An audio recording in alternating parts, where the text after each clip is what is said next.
talking through both baseball slates today. We're going to talk about the early slate, the little 5-gamer, I believe. And then we've got the 7-gamer evening slate. We will be doing a live sweat show at 11 Eastern time tonight. And we are going to do some golf lineup builds for the PGA Championship as well.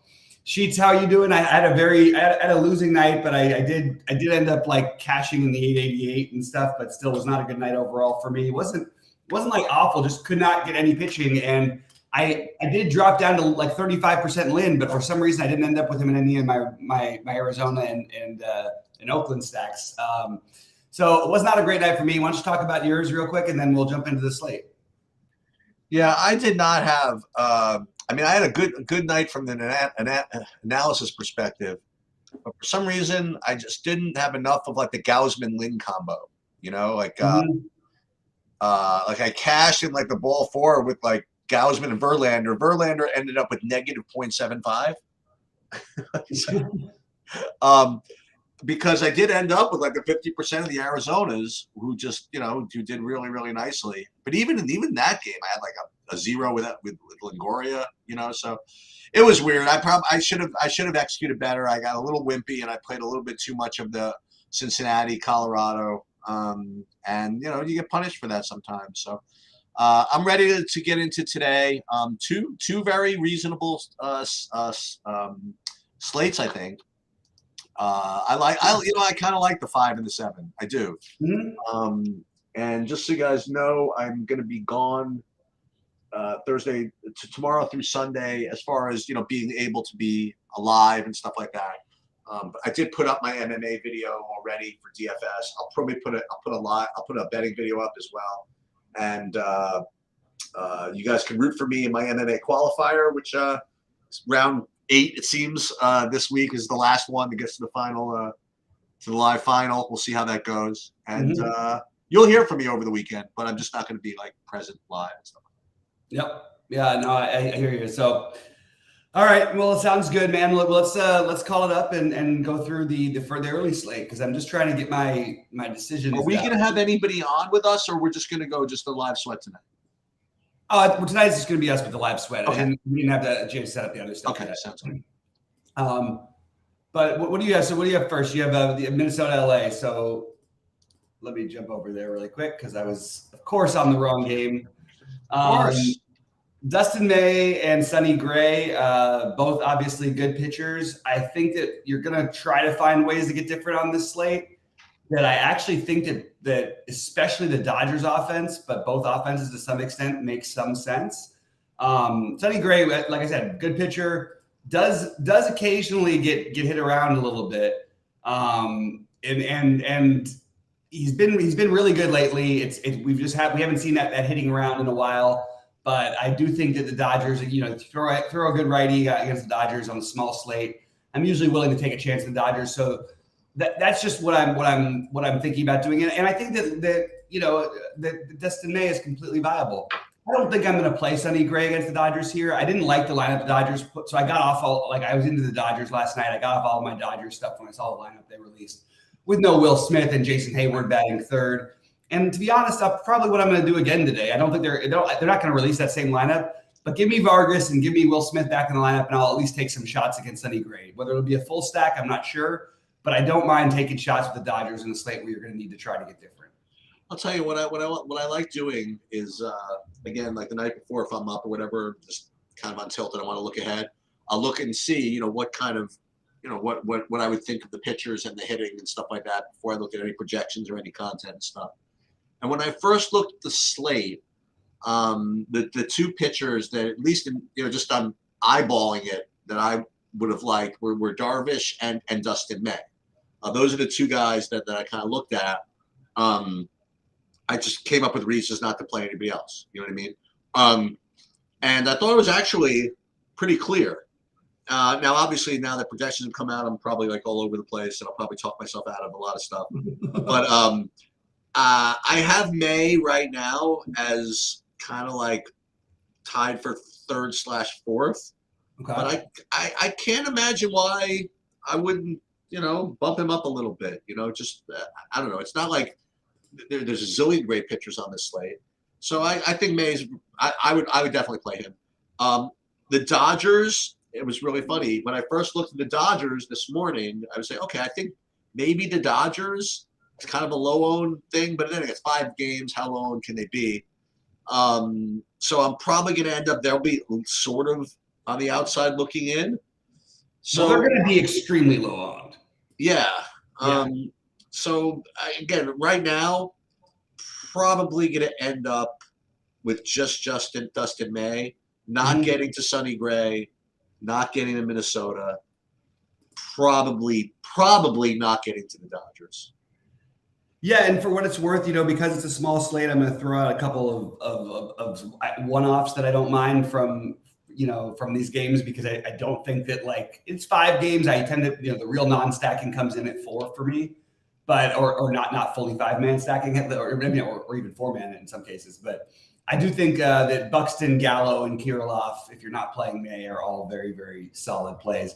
I actually think you could throw Polanco in because of the stolen base upside. So I definitely don't mind some of the bats in this game. It's going to be one of the better hitting games at Dodger Stadium we've had in a while. 10-mile-an-hour winds blowing out, 71 degrees. And while both these guys are good, it's not like either of them are untouchable. So this is going back in time, it's, as far as like baseball knowledge and stuff. I mean, can I interrupt for 1 second, just real quick, because everybody keeps posting about how they're so mad. How could I do this with Kershaw? And they screwed it up for me. And every pitcher got hit last night. Every pitcher. Every single pitcher got every top end spend that we were talking about got hit, right? Except for the Gausman got hit, but he performed. But he scored fantasy points. Except for Gausman and Lance Lynn, who was the cheaper one. But I don't think you should be going crazy for playing Kershaw. It was a very interesting situation with his mom passing away, and a very sad one. But it was not something that. It wasn't like there was like one pitching mistake that cost you. I promise you, because I cashed in the 888 with a combined 10 fantasy points from that pitcher. So listen, Josh, I'll tell you this: that if you play baseball, and you play all of DFS, but if you play baseball and the only thing that you could be sort of confident on is top end pitchers.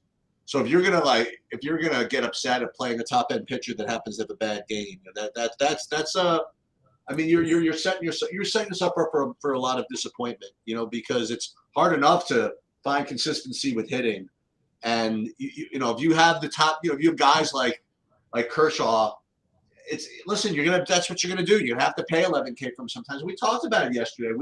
We didn't think that anybody was particularly great, but he was one of the 3 best options, and sometimes one of the 3 best options just doesn't get there. Gausman got rocked. But he scored 27 fantasy points. That's what it is. Yeah, no, but Gausman got rocked. Gausman had 27 fantasy points, which is an awesome game. I don't know how he got rocked. How did he not get there? 27. He put 27 fantasy points in. He absolutely got there. You had Gausman and Lynn last night. You win the money. If you had the right other stuff, obviously. All right, Cheats, anyway, we'll get it back into it. Sorry about that. What were you saying about older baseball? Sorry if I stopped your train of thought. Oh, yeah. It would have been a much better transition, like straight into the game, if we didn't take that detour. But what I was going to say is, sometimes I don't know how far back you go with your baseball history and stuff. But I remember back when I was in college, there was like an amazing game played. The year that the Cardinals ended up playing the Twins in the World Series, but in the championship series, they were playing the Giants. So maybe you were following. So they were playing the Giants. There was an amazing pitching battle between John Tudor and Dave Dravecky. And Dave Dravecky I think he was on the wrong side of like a 1-0 game, like one of the greatest playoff pitching performances, one against the other. So that was probably the best pitchers duel I've ever seen, until last night, where Cincinnati and Colorado had this guy Williamson and this other guy from Colorado who basically just mowed down the entire universe as huge, when the rest of the team was huge chalk. They made it to the 7th inning with giving up basically no runs. It was awesome to see. So you guys have another chance to play Cincinnati, Colorado today. And now you get them in a 5-game slate. So you probably get even more ownership. So I'm going to say the same thing I did yesterday. In that, I mean, they look to be pretty good plays. I'm going to probably not play them. I don't know if I'll X him out in multiple lineups, but I'm considering it. Just maybe because I'm on tilt, maybe because from playing him yesterday, I'm not sure. But keep in mind, I mean, listen, they're in Colorado, whatever. And 2 games ago, they scored 9 runs, whatever. But these are not good baseball teams. Like these are not good.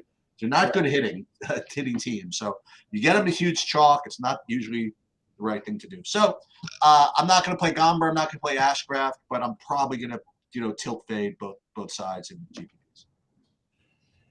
Yeah. Anyway, this whole conversation has just sort of derailed me a little bit. Because I've never heard of 27 not being good for a pitcher. When you go 7 innings with 10 Ks, I don't really know what else you want from guys. All right. I am going to do my best to stay away as much as I can from this game. I prefer the Colorado side to the Cincinnati side. If there are like pieces that they're going to be really chalky everywhere, but maybe you get a little bit lower ownership on if you were to make a stack, like a guy like Grichuk, assuming that he gets moved down in the order back to his normal 7th versus a righty. That's a guy who might not have much ownership. Jose Barrero for Cincinnati will probably not have a lot of ownership. So anyway, so this is a spot where I'm just going to be looking at pieces, some of my favorite pieces in the game that I will lead a little bit of ownership on. I like Jonathan India and Senzel, and I like Ryan McMahon as my favorite Rocky, along with Elias Diaz. But again, not there's 0% chance. I don't even think you'll see me with more. 3 would be the most I would put in a lineup. I just can't do it on this kind of a slate. All right, go ahead. Oh, okay. I'm gonna move the next one. Josh, yeah. So moving on to Arizona and Oakland, I think that you have a similar idea today. In that I think you can go right back and play Arizona against the funky Cole Medina. Basically anybody except Cincinnati, Colorado, I can make a case for. You could tell the tilt I am for having played them yesterday. But I do like Arizona today, and the Ryan Nelson thing. I'm getting quite a lot of him. Let's just say that. So I will advocate for Ryan Nelson as opposed to playing.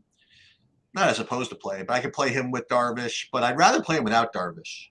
Yeah, again, because I think Darvish Nelson is going to be kind of like at least one of the main chalk pairings. So I do Ryan Nelson. As Josh is so eloquently saying, I think the pitching today could be ass.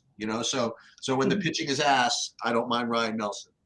And that's kind of my analysis of this game. Yeah, it's such an annoying thing because I don't want to do it. I just want to go right back to playing both sides of this hitting. Yeah.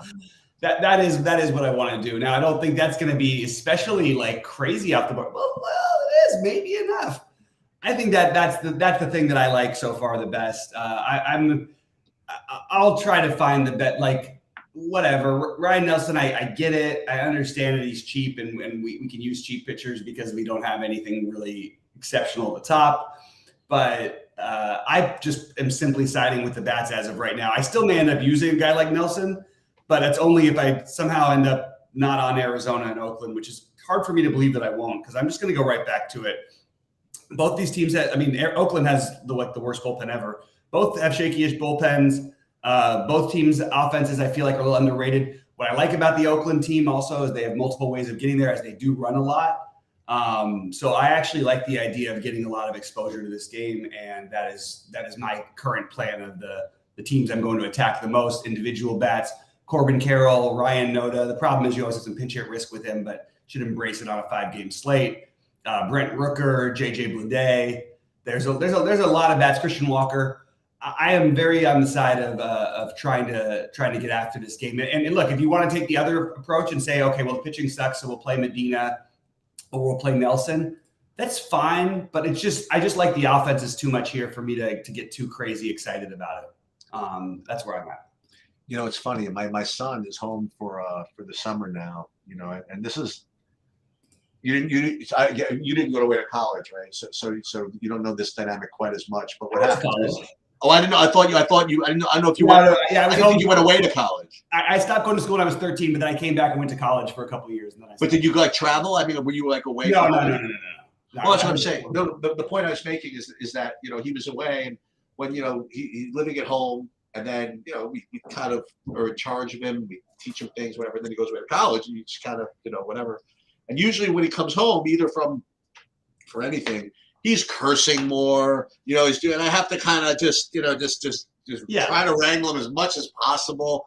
Whatever. And so now he's home for the summer, and and he's sitting at watching TV, and someone comes in. Now I have to hear again like how everybody is ass. That's like what he says. That's the name of choice to describe something that's substandard now. But it's more of a separate kind of like an emphasis. It's like he's ass like that. It's not even that. It's almost like he's just so ass. So when everybody describes people like that, I'm like, oh, now I got to go back and yell at Matt again for describing people in that way. So I'm glad Josh, you're here to give me quite a smile actually. All right, so moving on, Philly, San Francisco, Taiwan Walker. I have him as playable. 7,500 seems to make a lot of sense. 5-game slate, pitching his ass, so you may as well try to use him. But the real thing in this game is Philly. I actually have Philly as probably the top stack. That's what I have, and I imagine that's not going to be particularly off the board. I mean, it's only 5 games, so people are going to obviously try to find something. So that's what I have. I have Philly as the top stack right now, alongside of Arizona, and I have Taiwan Walker as a decent pitcher as well. Yeah, so I could see the argument for every side of this. Philadelphia, like it sort of goes along with my general thinking that if you don't have to play them outside of like a reasonable hitter's park, but the fact that their ownership is lower, I thought they were going to be much more popular.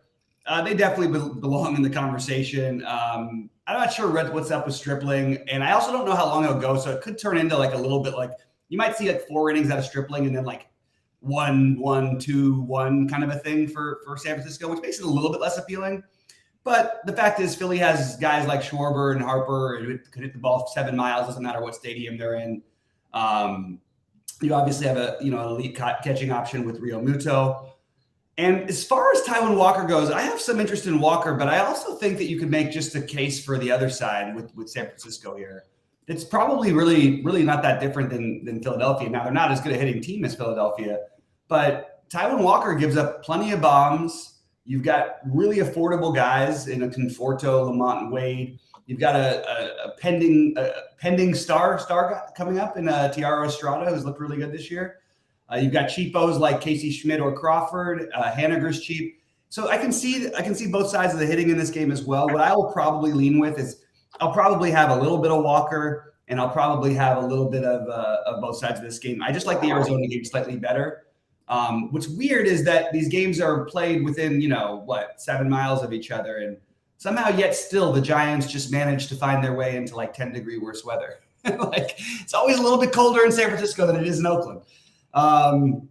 Anyway, I like this game. If I had to target one other game, it would be this one. I do think like it's hard to come up with just some plays. I think Conforto, Haniger being my favorite from San Francisco. And I think that, this isn't no shocker, but Bryce Harper, Trey Turner, and Schwarber from the Phillies are the favorite plays there.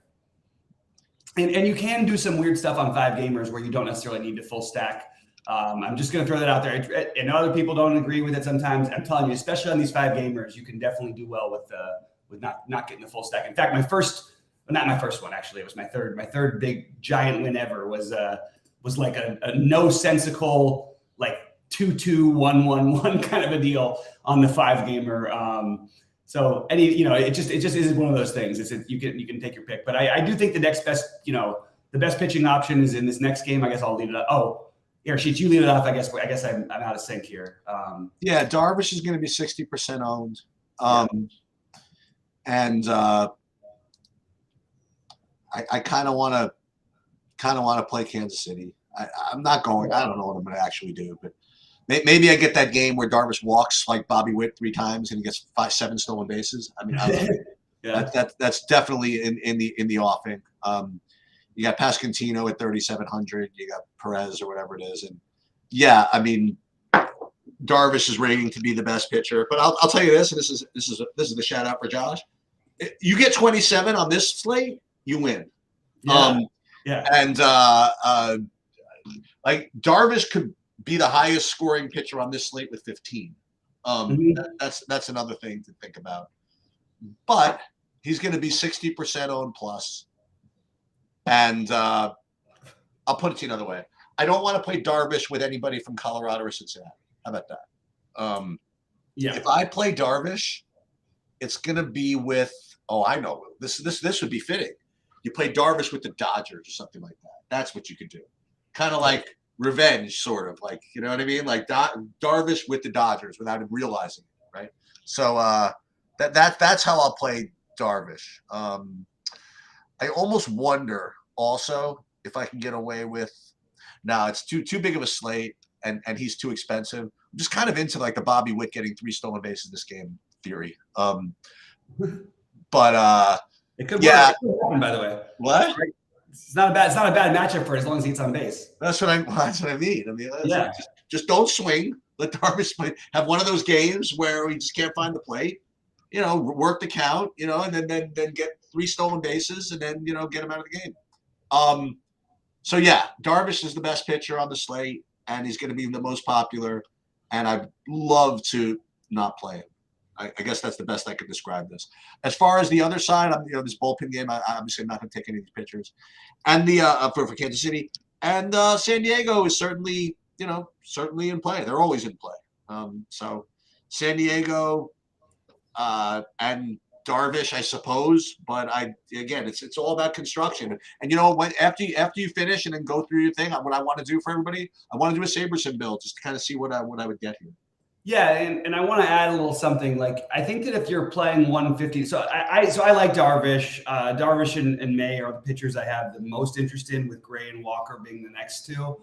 Obviously, not a lot to choose from, but I like Darvish. I have to say, I think San Diego may end up more owned than Colorado or Cincinnati, or at least close. So I am going to try not to play San Diego. I think if I was doing, let's say you were doing the SaberSim 150, right, Cheats? Yep. What I would just do, let's say if you were playing 150, even if you weren't playing 150 entirely, if you're playing whatever, my strategy would be to just put something in, let SaberSim do its thing, and put something in that says no more than let's say 2 or 3. 2 is aggressive, maybe 3, no more than 3 of anyone from San Diego, Colorado, or Cincinnati. Well, what you could do is this. So let's have some fun then. So I input the projections, and let's build. I couldn't imagine playing 150 lineups in a 5-game slate, but let's do it anyway. Yeah. So let's put 150. First of all, anybody want to predict, what we would come up with? I'm guessing Darvish and then Nelson. Darvish, Nelson, and like Arizona. That's going to be my prediction. Okay, well, you definitely have more experience here. Yeah, so there you go. So actually, Nelson is the highest owned. And then you got all the Philly. And then all the Philly. So we look at, now the way we analyze this is we look at team stacks first. So Philly would be the highest owned at 52%. Then Arizona, Oakland, San Fran. It wouldn't be till it's like 16% Cincinnati, Colorado, right? But that's not the end of the story. So let's just see how the stack types would kind of break out. If I didn't tell it what to do. Right. First of all, it's giving me like 40% 5-2s and 23% 3. So there are a lot of pure. It's always going to. A lot of pure stacks there. Yeah. And let's then see like where the 5-mans would be coming from. Okay, so because sometimes even though even though a team will be like the highest owned stack, sometimes they won't be the highest owned 5-man because of the way the pricing works. But yeah, they'd be getting a whole bunch of Philly here. So Philly and Arizona. So if you were running this, like you wouldn't even have to make any adjustments based on what you just said. In other words, like if you were trying to avoid Cincinnati and Colorado, it's probably already did it for you. But what you could do is you go back into team stacks. You go back to say stack type. So here's just the 5-man stacks. You could put like 0%, like Cincinnati 5-mans, like right here, Mm-hmm. and then like you got to do this, and then 0% Colorado 5-mans, I guess, and that'll automatically take out all the 5-mans of Cincinnati, Colorado. Now again, you're already getting very little of them anyway, so it's probably not the same thing. But if you were getting like a whole bunch of them, you could just go into 5-mans and 4-mans and just X out those big pure stacks like that. Right. And what I would probably do is something a little bit different and put like 30% on each for 2-man stacks. You know what I mean? Something weird. So what you could do, right? So let's just say that you liked Cincinnati, right? Right now you're already getting 9% 2-man stacks for Cincinnati, so you could make that more. You could do a minimum of 30%. Now you're getting like kind of an error, so it doesn't like it. But the reason why it doesn't like it is because they don't like they like purity. You know what I mean? But that's okay. Right. So you could overwhelm that. So you could hit send exposures, and then you'd have to just kind of run it again. Let's just see what it would look like. But this is the stuff that's cool that you can kind of you use what SaberSim has to offer as far as like lineup construction, along with your own instincts about what you want to do, and you can build kind of like good lineups and not. I know what people are like, I don't want to rely on the freaking optimizer. I have my own opinion. Great. So you could use that and kind of put it in here. So then if we did that, then you would get more Cincinnati. See, here it is. So you have a whole bunch of Cincinnati, but it's mostly the 2-mans. Right. Which is what you want, Right. And I already, as you remember, said I want 0 Cincinnati 5-mans. So this is the way you can get exposure to that game without getting part of those 5-mans. And let's see what 4-mans you get here. And almost only like 2% of the 4-mans, so that's one way to take it. And yet still your build structure is mostly 5-mans, but just not Cincinnati's. Right. So. No, I think it's interesting. For what it's worth, I am probably going to do like a 4-2-2 or a 3-3-2 or something like that today. I just don't because I'm not going to play these huge total teams. I think it's worth like running through some of the one-offs or one-offs and little 2-mans and stuff like that I like. Do you mind if I run through that real quick? Yeah, go. It's really helpful to what you just showed. I think that's what I was thinking of doing if I was going to play a bunch. I like Haniger and Conforto the best from San Francisco, but they're both outfielders, so you could put Lamont and Wade in there as a first base option. Harper and Schwarber, followed by Turner, would be my favorites from Philly. From Arizona, Oakland. From Oakland, it would be Ruiz, Rooker, Noda, and who's ever catching. I didn't have a chance to look at it if they haven't even released it yet. For Arizona, it's Christian Walker and Corbin Carroll as my favorite plays, but Ketel Marte is a close third, and I don't mind if you want to mix in a bunch of other guys. Dodgers, it's Betts, Muncy, and Freeman for me. And then for Colorado, it's really McMahon and Diaz. I don't really know if I'm not excited about anybody else. And then I like Kirilloff and Gallo as my favorite. Not Kirilloff, Gallo, and Buxton as my favorite twins. And that's basically the pool of players I'm going to be using today. I always wonder how to deal with questions like this from Tony. You know what I mean? Because we did obviously went over the Dustin May and like the Dodgers like earlier. I mean, normally I would be inclined to say, well, just rewind, go back to the beginning because we do go game by game and stuff like that. But listen, we got a little time, so yeah. I mean, I think Dustin May is. Listen, the slate is not completely jam packed with pitchers, and Dustin May. It was my first look was a Darvish May pairing, and I think he's reasonable. I mean, you're not expecting 27 tonight. Hashtag 27 points. If I can get out of Dodge with 15 points in my pitchers, I'm gonna be chilled. So listen, Dustin May is a really good pitcher. It's one of the better matchups, I guess. You know what I mean? It's not like smash matchup, and Minnesota's not like, I don't know, they're okay, I guess. But I definitely like Dustin May today. Yeah, I like him as well, and I also have no issue if you wanted to play Minnesota on the other side. It's just one of those slates. There's no pitching to feel all that excited about. Darvish sort of stands out as Yep. looking like clearly the obvious best option. Yep. And then you get into for me, May, Gray, and Walker, and I could try the Reed Nelson thing. It's very hard for me to play guys who just like never ever have a chance of there's just nothing there. Even though it's Oakland, maybe 15 is enough. But then you need everyone else to fail, and then you need your 15 to hold up. I think I'd rather pay 700 more for Taijuan Walker and at least have a chance at getting 20. You know what I mean? That's just the way I'm looking at it. But I have Darvish, then May, then Walker, then Sonny Gray. And by the way, Sonny Gray, overpaying for him against the Dodgers, I don't think is, even though I'm more on the Dodgers side, I'm totally fine. There's just not enough pitching for us to discuss any further. So because of that, you have to eliminate, eliminating everything. You kind of just have to consider Gray as a serious option. Anyway, you ready to move on to the evening? Yeah. You want to just transition right away? We can transition right away. Why not? Yeah, it's a Wednesday. Slates get all a little weird. I've got golf and stuff to work on, so got other stuff to touch on. So let's go ahead and here. I'll pull up. And guys, if you don't mind, please click the like button. We always appreciate it.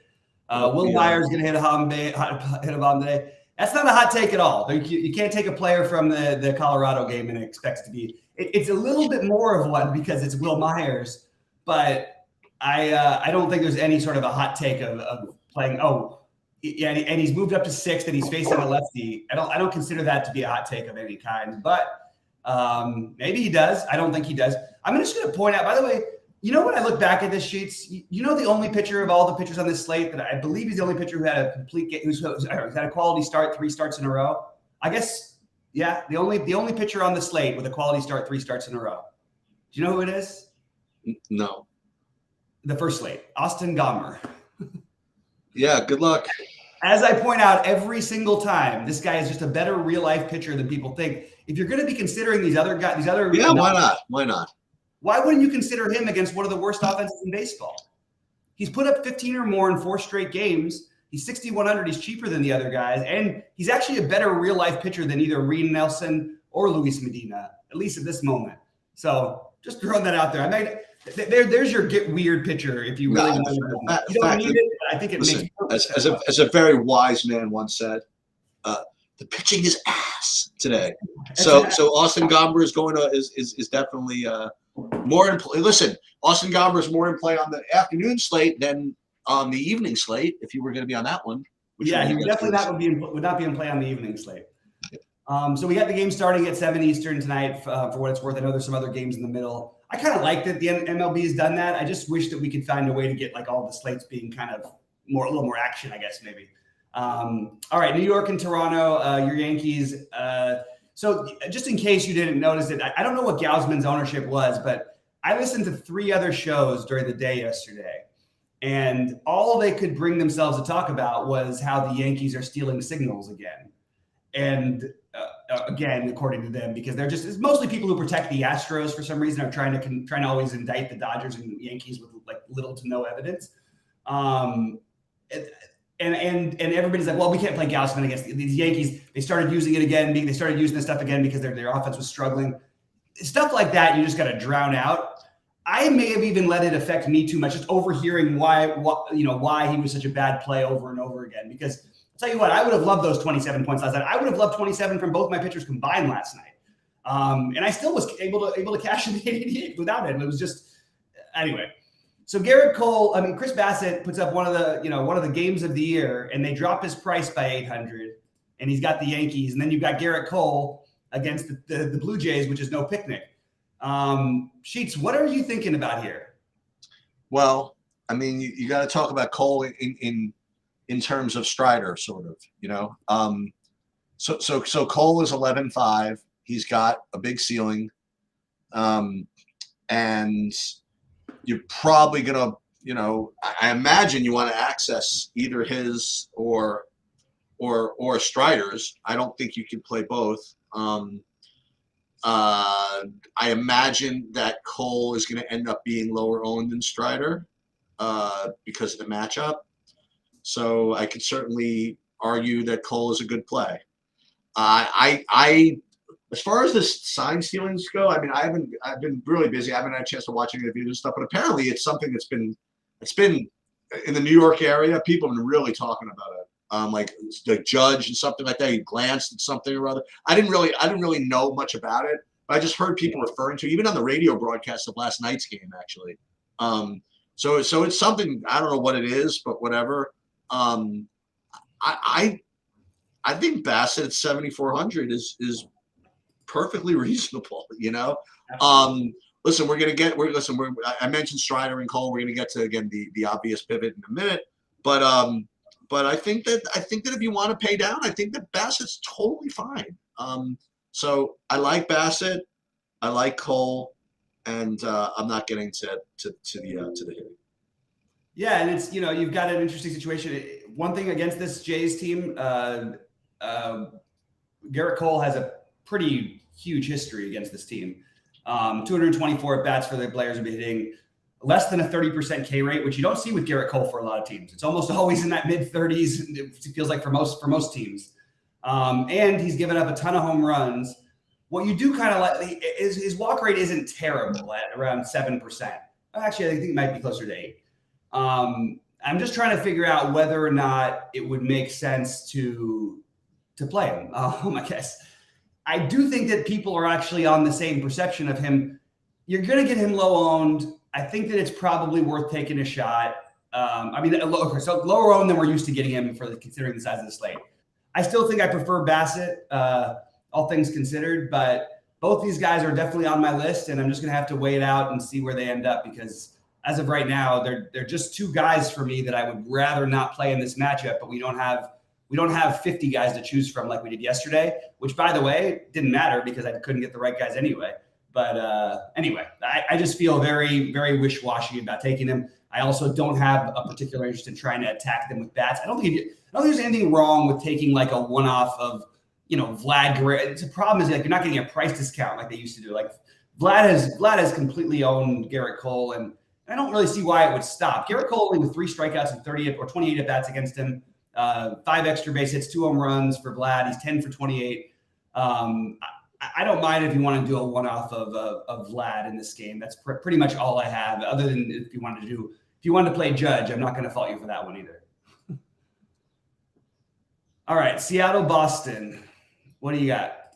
Well, Seattle has put up decent runs in Boston last couple of nights, so I guess we'll play Brian Bello. I kind of into it. 5,700. He has some talent. He's going to be, I imagine he's going to be low owned, and I don't mind it, actually. Also, I like the Boston side of the hitting, and obviously this should come as no shock. I still also do like the Seattle side of the hitting as well. So I like both sides of the hitting. I mean, just Fenway, you just every game is like 30 runs. I don't know what to say. But I do think that on a shortish slate or whatever, I think Bello is. This is my gut. I just think that he's definitely in play. Yeah, I actually agree with you. I want to point out that it's like 20 degrees cooler in Boston than it's been the last couple of days. So it's not nearly the hitting weather. You have crosswinds too, at least as of right now.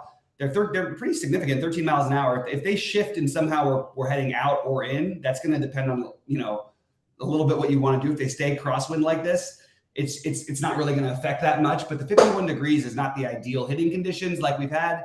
And it's interesting to see better pitchers than worse pitchers than we've seen the whole series. And yet the total is much higher.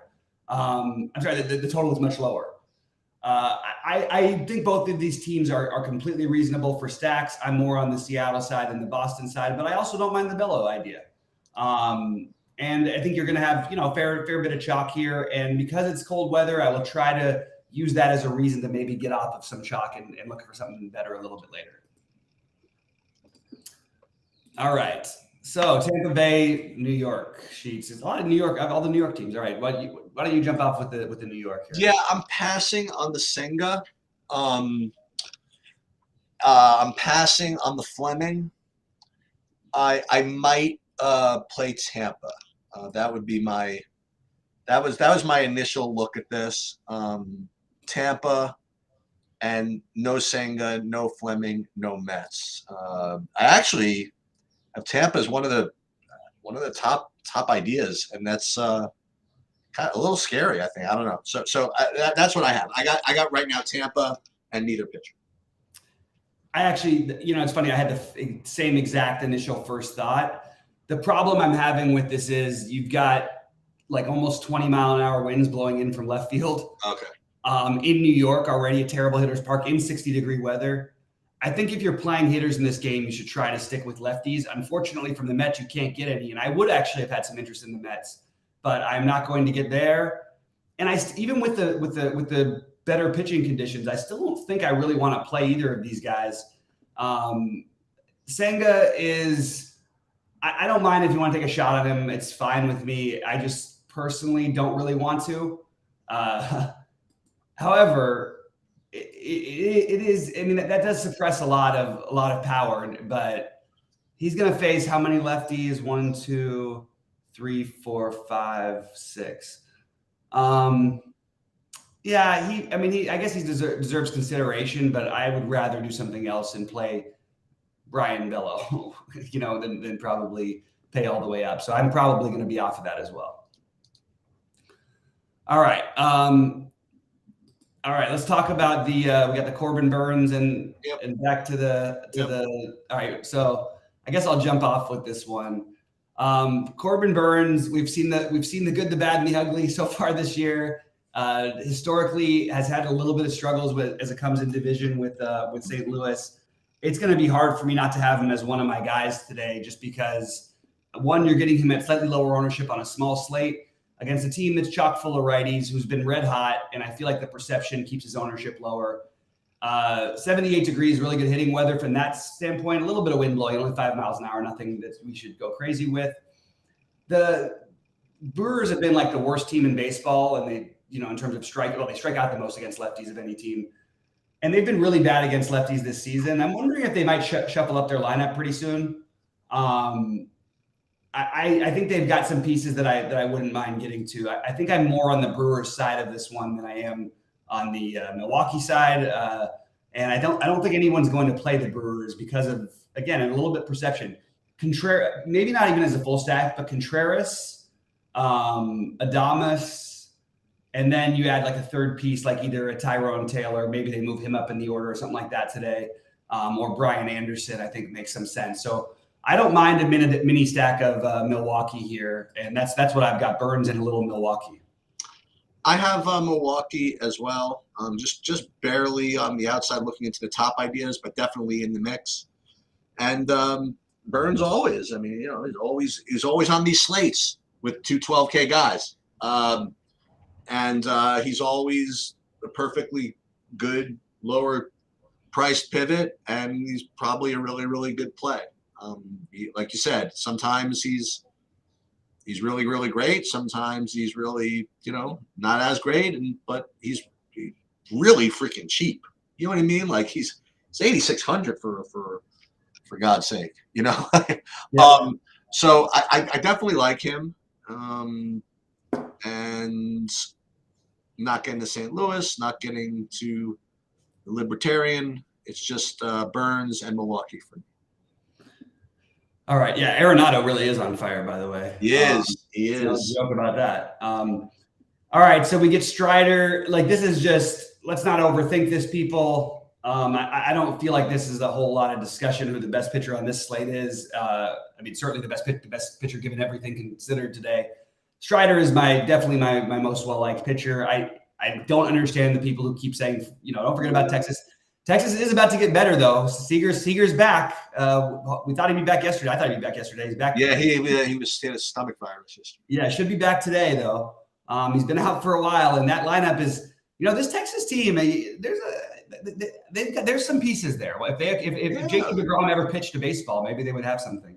All right, so I like Strider, and I want to just acknowledge and appreciate that Nathan Eovaldi has been basically like the best thing in the history of baseball in the last few starts. He's put up 45 and 43 in 2 of his last 3 starts. What did the guy? Yeah, in the on May 11th in his last start, you weren't around. This is like an afternoon or early slate. Yeah. So I was doing the live thing with people, and they were and he was like really really popular, and everybody was saying, really, we're gonna play Nasty Nate at 40% ownership. I'm like, there's no way I'm playing Nasty Nate at 40% ownership. And Nasty Nate did me nasty. Let's put it that way. 45. Ooh-wee. They didn't let him finish, huh? What the hell? What was that all about? Yeah. Man, I mean, it's been pretty nuts with him. I am going to say that, look, this is a small slate anyway. If you just told me about these matchups a couple weeks ago, the Braves would be my number one team. Am I going to take now? This is not a disrespect to D'Evaldi as a person, as a pitcher. I don't buy that he is an elite level pitcher. I do think that he has always been a good pitcher who goes through streaks where he's really, really tough to hit. I don't care when it comes to Atlanta. This is the stack of the day to me. I think you play against it and you stack up Atlanta at really high prices where they're going to be hard to own. Depends on which whether you get Ozuna or Harris out there. It'll probably be Harris because it's a righty and Eovaldi. I love the idea of taking an unowned Atlanta stack on a 7-game slate against a pitcher that's not named, basically Strider, the guy on their side. So Strider is my clear, far and away number one. Trying to get him in with Atlanta may be a bit of an issue, but I am going to embrace that issue, and I am going to stack Atlanta.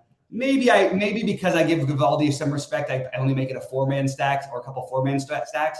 But I love the idea of taking a big gamble here and a big swing against a team that crushes fastballs and a guy who throws a lot of them. You put any righty out there against Atlanta, I don't think it's any picnic. You put anybody out there against Atlanta, it's no picnic.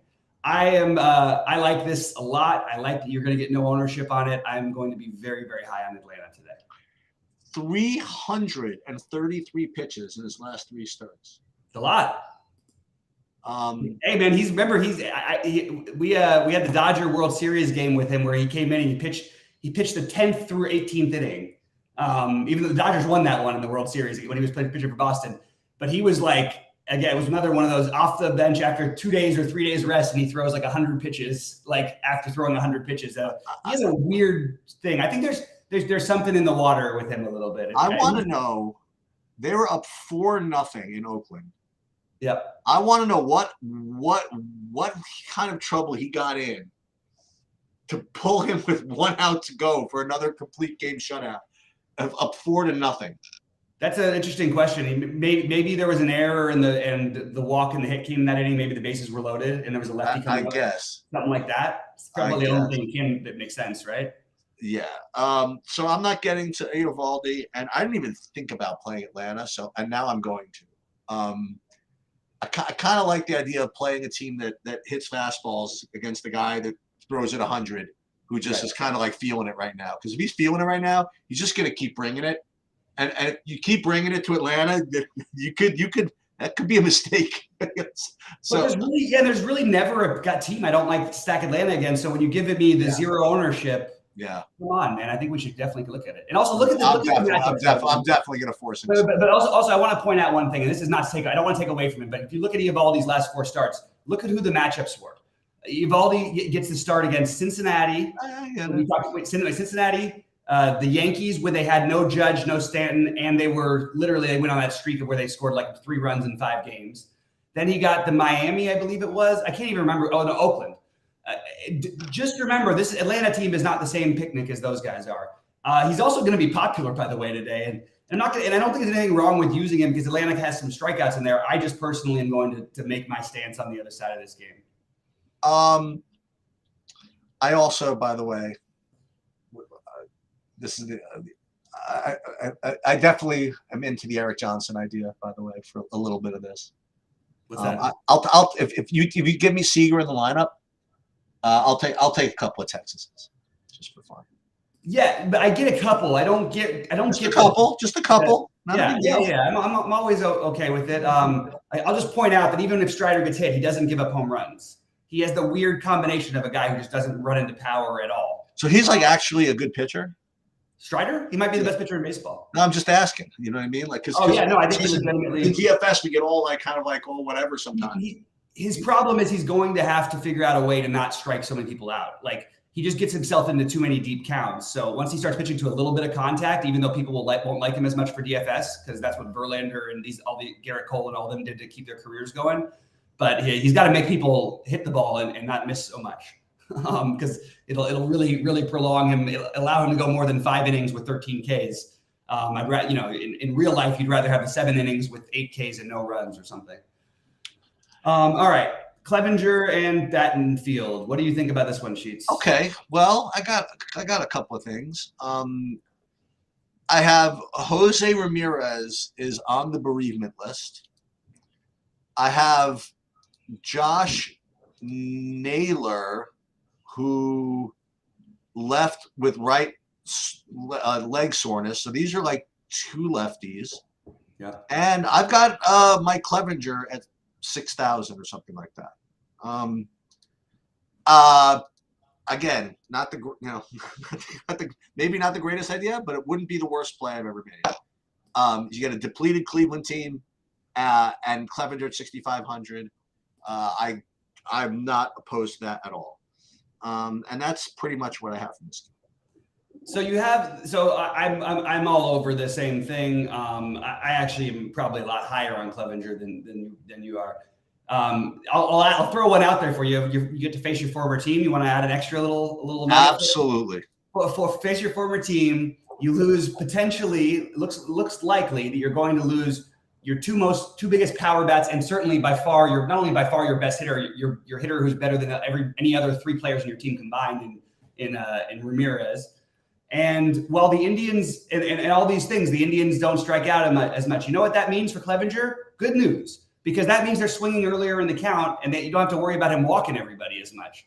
You don't have to worry about him going 3-2 to every hitter when guys are swinging earlier in the count and chasing outside the zone. It's sort of like Clevenger. There's certain teams that you sort of like to want to see him against, and this seems like it could be one of them. So he's also 6,500 on a small slate. I don't love a lot of pitching.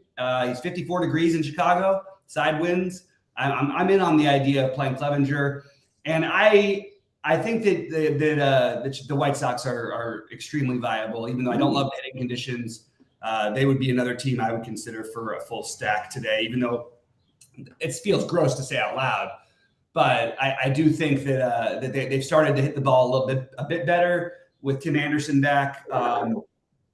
You've got Sheets is really cheap. And also we get to always give a shout out to Sheets if Sheets hits the home run to win us a tournament.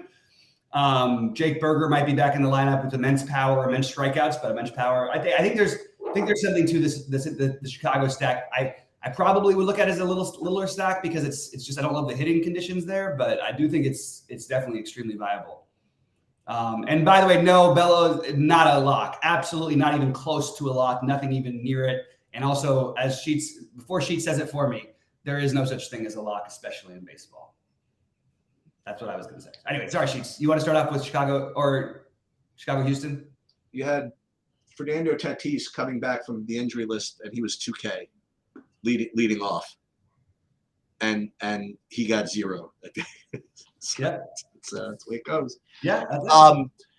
I happen to like Bello. I think more than Clevenger, though, just because of the upside. I do feel as though Bello could strike some people out.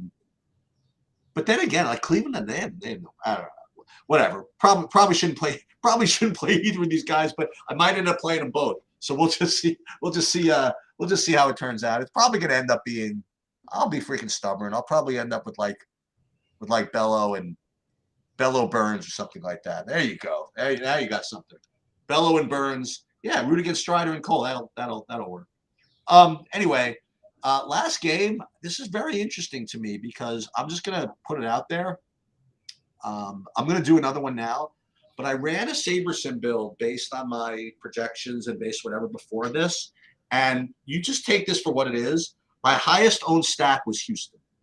So I am just going to throw that out there. Why is that odd? I don't know. I don't know. It just seemed odd to me. Just like Smiley's like the leader of the free world. I mean, I don't know why I would ever play everybody against him. He had one good game. Let's not get crazy. I know. So that was my top stack for now. It was Houston, and then Tampa, and then Boston, and then I had Seattle, Cleveland, and Milwaukee. Those are my 5. I'm not getting to either of the pitchers here, and that's pretty much it. Well, as you say, somebody's got to win because we're on sort of different sides of this. Not of the Houston thing. I actually do like Houston for what it's worth. And if you look at it, the outside of the phenomenal Dodgers start, you can see some regression coming to Miley. He's having trouble with the strikeouts again. Also, he had, remember he benefited in some of his games from some very beneficial Cubs win that helped him out a little bit. I don't think Houston's going to be particularly off the board, by the way. But I don't think that matters. I mean, I think that they're a legitimate stack. They belong on the list. I think the thing that's interesting in this game is JP France. Really? For Houston. Yeah. So this guy is not like a real typical prospect. He's been a good pitcher in their minor system. His first 2 games out, he looked pretty good. The strikeouts are a concern, but it is the Cubs. And I could see him getting through, maybe he gets through 5 or 6 fairly clean with like 6 strikeouts. That would be probably like where I'd be looking at, maybe around 20-ish fantasy points. And that might be good enough today. So he's on my list. He's below the other guys we talked about. I'd rather play Chris Bassett and get the upside, even though it's against the Yankees. But I do think France deserves to at least be in the conversation. I also think that if you're going to go a different route, Christopher Morel, I mean, what does this guy have to do to be like, I mean, they finally did it. They finally started playing him and they started batting him instead of 9th. They started batting him in the top 3. He's a wild free swinger who just hits the ball a ton. I mean, is he I think he might lead the league in average points fantasy wise. I mean, he hasn't been playing the whole season, but all he does is seem to hit home runs and steal bases. So Christopher Morel, maybe a mini stack here against France, even though I made the case for him, because you've got Morel, Swanson, Happ, who I like quite a bit in the middle. Don't want to make a full stack. Just thought it was an interesting thing to mention for maybe a little mini stack where no one's going to do it. Let's do a you want to do your recap and then we'll do a build, or you want to do a build first? Yeah, I'll do a quick recap and then we'll do a build. So I got the only clear pitcher that I have today is Strider. That's clearly number 1. There's no 1A, there's no 1B, there's no 2. I just think Strider is significantly ahead of everyone else. If you wanted to go with a different type of build, a Bello Burns type of thing, Bassett Bello, a Bassett Burns, those are the other things I'm considering. And then I will probably just going for ultimate upside, even though it won't be in my big buy-in. But Strider and Cole, I will just go ahead and play them together as I did last time. Worked out pretty well, even though Cole didn't pitch great. I'll do some of that. But I actually think that Clevenger, by the end of the day, may end up being my favorite pitcher outside of Strider. All right, so and I want to just re-emphasize that I really like Atlanta. I like both sides of Seattle, Boston. I like the White Sox, and I like Houston. But I honestly don't love the full stacks of any of these teams, but I will force in the Atlanta one.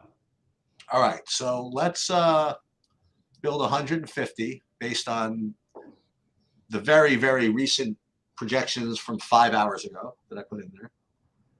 Yeah. And let's just see, and then we'll kind of tweak based on what you just said and see what it would look like. It's probably going to be Houston because I think I did one of these before, but I did it with different settings. But let's just see. So I'd be getting 76% Spencer Strider, and let's look at the pitching first, and then it would be Burns, Cole, Bello. The once and future king Peyton Battenfield would get 13%. But pretty much everybody under here would get like 10% or below. It's basically the Strider Burns show and Cole. All right.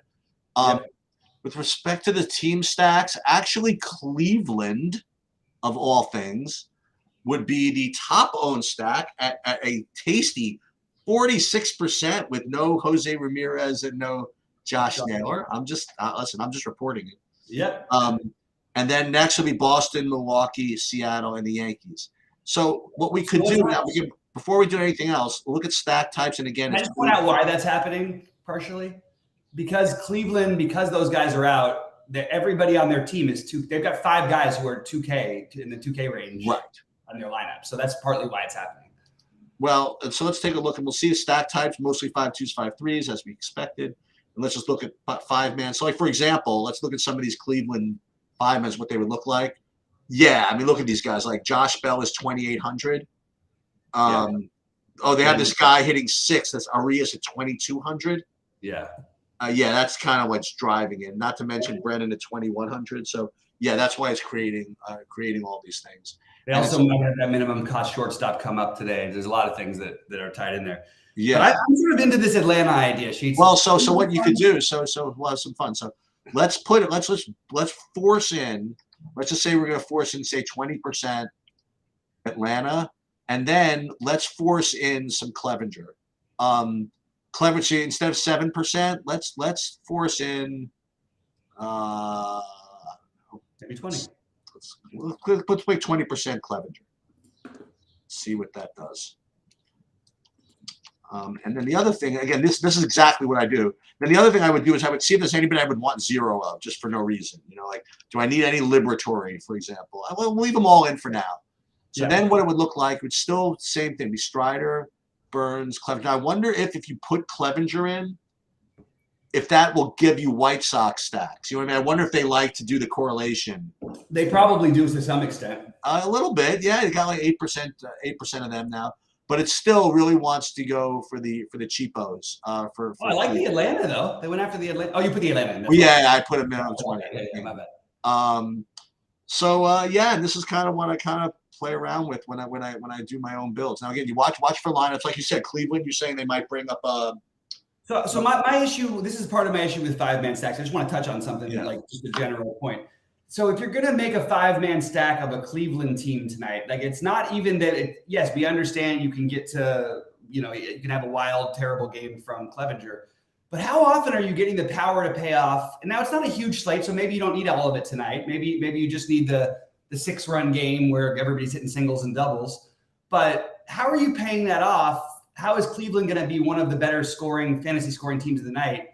And if you're going to play them, why would you ever play? Like my take is, why would you ever play 5 of them? Why wouldn't you play 3 or 4? Because you're playing them partially because they're cheap. You're playing them, and you want the correlation. You want to pick on whatever in 50-degree weather. Let's just say that's what you wanted to do. Why do you need to have 5 of them?